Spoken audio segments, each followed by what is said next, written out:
Hello मेरे प्रिय साधकों, आप सब रसास्वाद लेने के तैयार बैठे हैं मालूम है मुझे। तो आज हम सौंदर्य लहरी का 21वां श्लोक का रसास्वाद करेंगे। पहले हम गुरुकुल पद्धति के अनुसार शांति पाठ करेंगे। ॐ सहनावतु सहनौ भुनक्तु सवीर्यं करवावहै तेजस्विनावधीतमस्तु मा विद्विषावहै।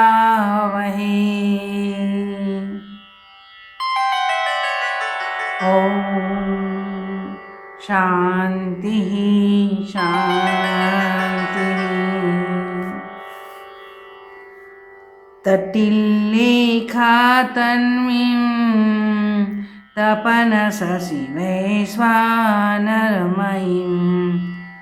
निषण्णां षण्णाम्युपरि कमलानां तव कलाम्। फिर से तटिल्लेखा तन्वीं तपनशशि वैश्वानरमयीं निषण्णां षण्णाम्युपरि कमलानां तव कलाम्। महापद्माटव्यां मुदितमलमायेन मनसा महान्तः पश्यन्तो ददति परमाह्लादलहरीम्।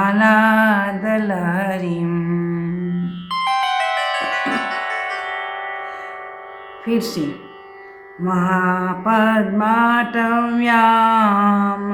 मुदितमलमायेन मनसा महान्तः पश्यन्तो ददति परमाह्लादलहरीम्।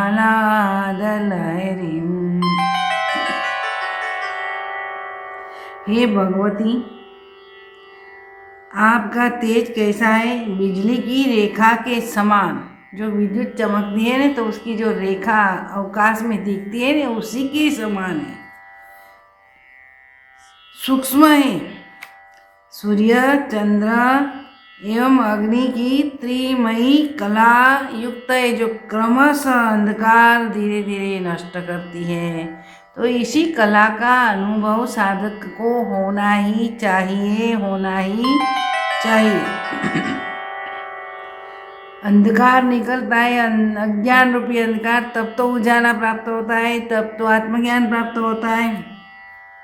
ये आपकी जो क्रमशः त्रिमयी कला है, वो क्या करती है? दुख का नाश करती है। इतना ही नहीं, हमारे जो पुण्य कर्म है उसी को उदित करके फल देने के लिए तैयार हो जाती है। इसलिए ऐसा कहा है कि जो साधक साधना करता है उसी के सुख दुख का जो क्रियाएं होती है उसी में भोग बटा हो जाता है। इसीलिए 3 जन्मों में तो ज्ञान हो जाता है। पुण्य कर्म पूर्व जन्म के ज़्यादा होता है, तो किसी को 3 साल में, किसी को 6 साल में, किसी को 9 साल में, लेकिन 12 साल में तो होता ही तो भी नहीं होता, क्योंकि बहुत बुरे कर्म होते हैं, वो अड़ते हैं साधना में। तो 3 जन्म में तो ज्ञान होगा ही होगा ही होगा। ये शास्त्र प्रमाण है, हमारे ऋषि मुनियों ने अभ्यास करके अनुभव करके बताया है। तो सुनो बेटा,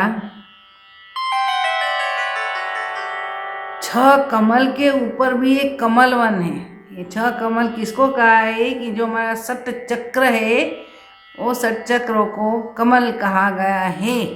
तो ये सट चक्रों से ऊपर उठ के जहाँ यहाँ सहस्रार दल में आती है, आज्ञा चक्र से ऊपर, तो वहाँ एक कमल है, सहस्र चक्र है, सहस्रार चक्र है, उसी को सहस्र दल कमल वाला कमल कहा गया है। इस चक्र में कामादि कोई भी प्रकार की इच्छा हो, स्त्री पुरुष की जो आकर्षण की वासना है उसको भी काम कहते हैं, लेकिन छोटी छोटी इच्छाओं को भी कामनाएं कहते हैं न। तो कामादि रूपी महल इतना ही नहीं, अज्ञान और अविद्या रूपी माया से रहित विशुद्ध मन से जो महान लोग साधना करते हैं, तो आपका दर्शन इसी कला से, त्रिमयी कला से होता है। सूर्य चंद्र और बिजली चमकती है, वैसा अनुभव भीतर होता है। साधना में आज्ञा चक्र से ऊपर उठते एक प्रवाह नीचे जाता है, आज्ञा चक्र तक साधक पहुंच जाता है षट चक्र का भेद करके, तो तुरंत ही एक ऊपर उठती है वो प्रवाह, एक प्रवाह दूसरी नीचे उठती है, तो वहाँ दोनों का संघर्ष होता है।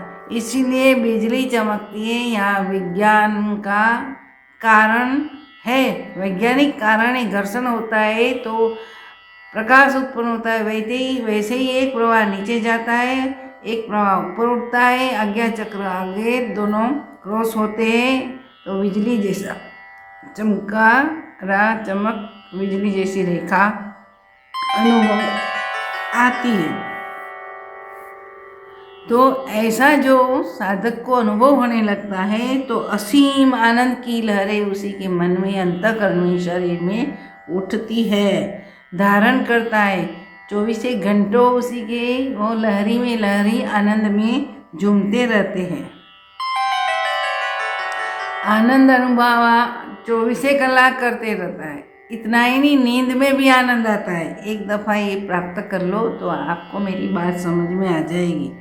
षट चक्र का मूलाधार से लेके आज्ञा चक्र तक भेदन करके कुंडलिनी शक्ति जब सहस्रार की ओर चलने लगती है, ऊपर उठने लगती है, प्रवाह सुषुम्ना में अनुभव में आता है। तब वो बिजली के समान चमकती हुई रेखा इधर उधर सब देखने में आती है, अनुभव में आती है। यहाँ से इस खुली आंखें भी होती है और बंद आंखें भी ये चमक आपको दिखती है, रेखा दिखती है।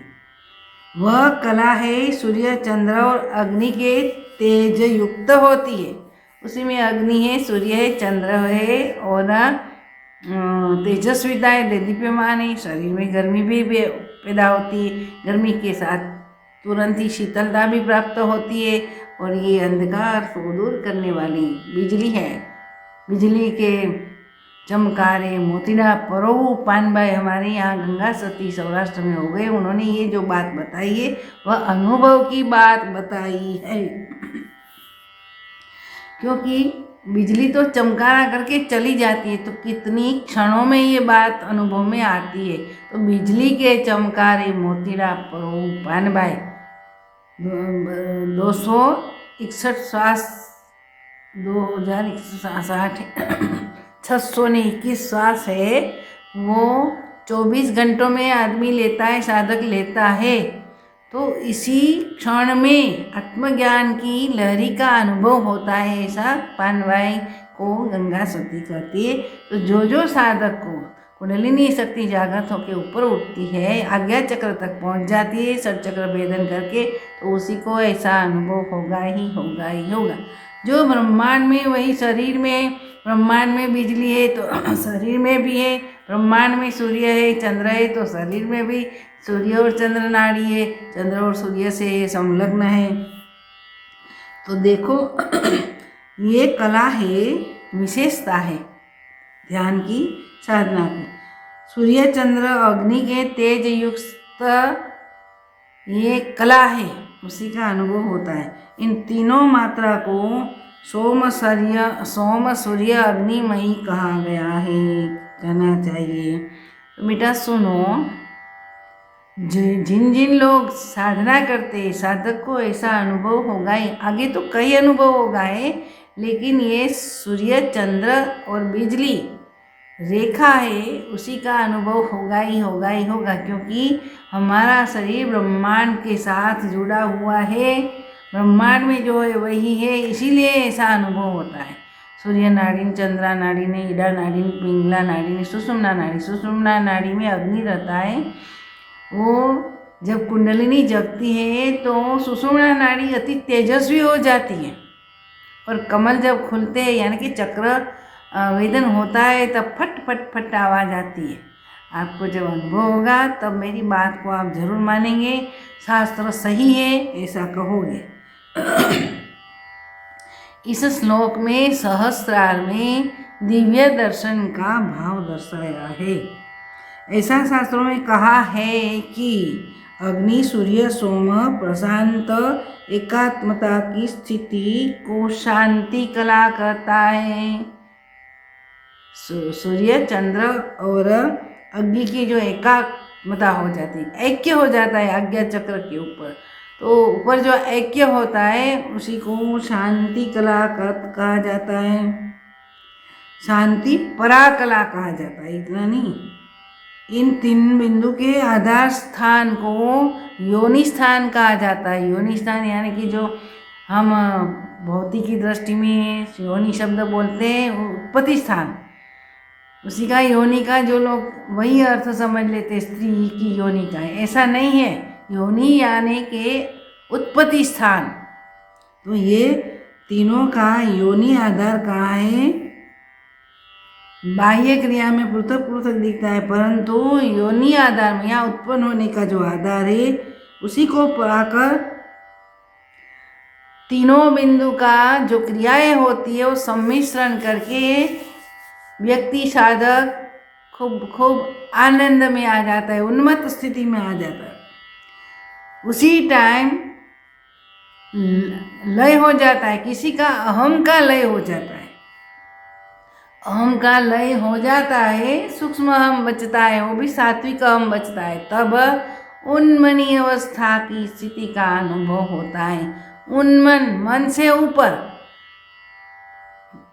बियॉन्ड माइंड, उन्मनी अवस्था की जागृति का आरंभ होने लगता है। बार बार यहाँ मन झाँकने से उन्मनी अवस्था की झलक मिलने लगती है। उसी में संपरार्ध नाम की स्फूर्ति होती है। संपरार्ध, अच्छी तरह परम अर्ध स्थिति, पूर्ण स्थिति अभी हुई ही नहीं। पूर्ण स्थिति तो निर्विकल्प समाधि को ही कहा गया है। तो ऐसी जो तीनों प्रक्रिया शुरू हो जाती है, तो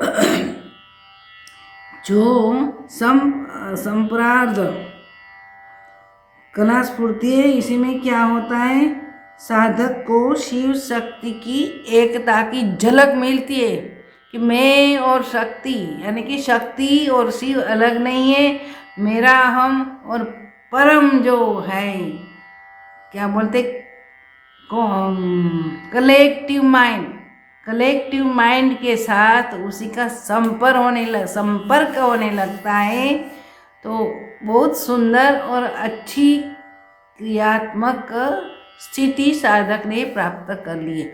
उन्मनी, कबीर ने भी कहा है कि साधो सहज समाधि बनी, मेरे गुरु ने उन्मनी देही, उन्मनी का अनुभूति करा दिया है। तो बार बार जो ये आनंदमय स्थिति है, इसी का एकात्म भाव ही भाव समाधि है, सविकल्प समाधि है। उसमें विचारा जाता विचार समाधि है, आनंद समाधि अंतिम है, निर्विकल्प समाधि। लेकिन जो जगतमय आनंद मिलता है उसी से अलग है, विशेष आनंद है।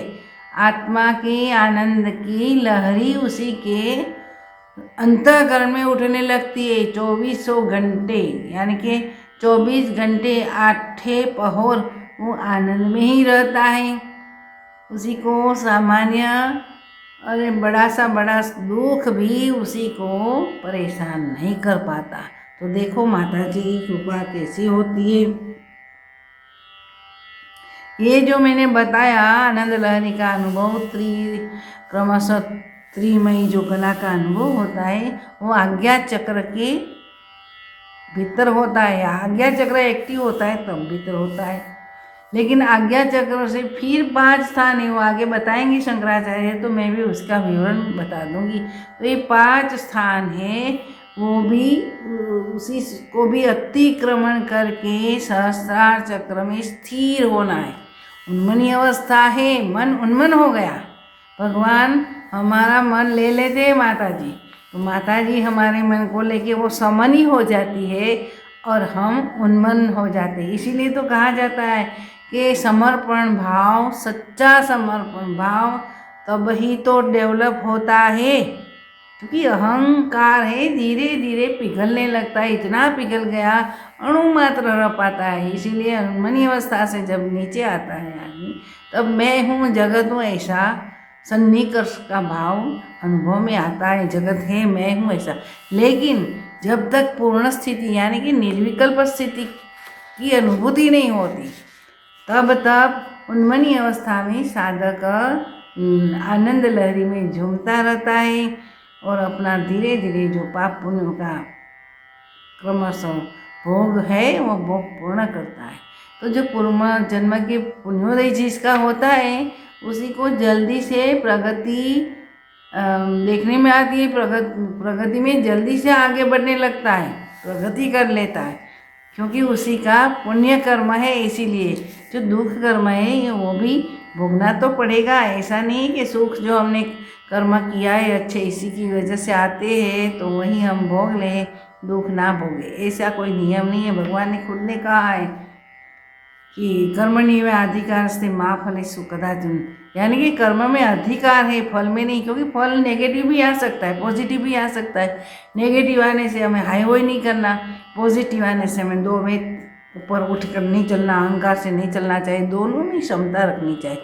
लेकिन कर्म तो करना ही चाहिए। भगवान आगे का अध्याय में कहते हैं, क्योंकि मन की स्वस्थता जो प्राप्त करनी है तो कर्म फल में हमें मन चिटकाना नहीं चाहिए। चाहे दुख या सुख का परिणाम आए, हमारा मन स्थित हो जाता है, प्रज्ञा विकसित हो जाती है। प्रज्ञा विकसित होने से हमारे मन में इतनी अटलता आ जाती है, तटस्थता आ जाती है और हम विवेक में जाने लगते।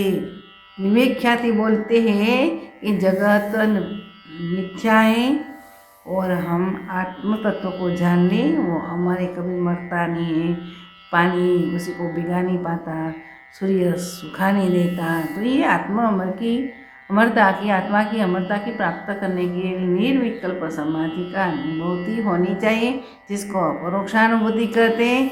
एक बार नहीं, बार बार होने से ये स्थिति बनती है ब्राह्मी स्थिति। आत्मा अमर है, अविनाशी है, अजर है, निरवयी है, ऐसा जो कहा गया है, कुटस्थ है, वो उसी की अनुभूति है। ऐसे हम शास्त्रों पढ़ कर बोल लेते हैं कि आत्मा अमर है, विशुद्ध है, निरवय है, निष्कलंक है, लेकिन वो तो उधार लिया हुआ ज्ञान है। जब आपको ये अनुभूति हो जाएगी तब आप कहोगे कि शास्त्र सही है, क्योंकि जो मैंने अनुभूति की है वही शास्त्र में लिखा हुआ है। अस्तु, आज हम ये 21वां श्लोक यहाँ पूर्ण करते हैं। बोलो माँ आध्यात्मिक पूर्ण सुंदरी माँ की जय हो, जय हो, जय हो। सद्गुरु भगवान की जय हो, जय हो, जय हो।